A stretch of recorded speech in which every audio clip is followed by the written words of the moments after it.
You are a physician. I know you're also a parent, and I wonder, seeing these results, what does it make you hope policymakers consider when thinking about social media's impact on children?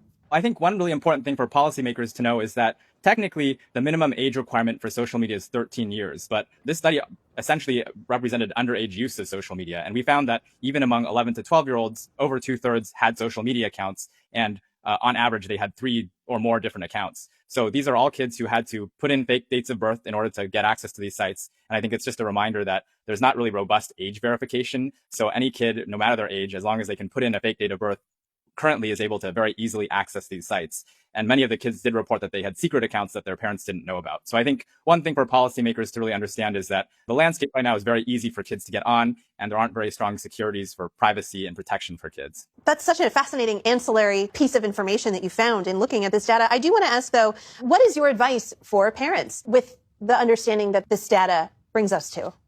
Yeah, we actually looked at parent actions for rules and monitoring in the study, and we actually found out the biggest predictors of kids' screen use was actually their parents' screen use. And as a new parent, I think it's really important to practice what you preach. So if you're going to tell your kids to put down their phones, it's important that you role model good behaviors, otherwise your kids aren't going to follow the rules. The other 2 times that it might be really high yield to limit screen use is bedtime to try to promote good sleep, and also around mealtime to prevent overeating, because we know kids tend to overeat while they're distracted in front of screens, and also encourage in-person connections and conversations around the dinner table. Limiting social media around our kids, something I think most parents, including myself, should heed. Dr. Jason Nagata with the University of California, San Francisco, thank you so much for joining us. Thanks so much for having me.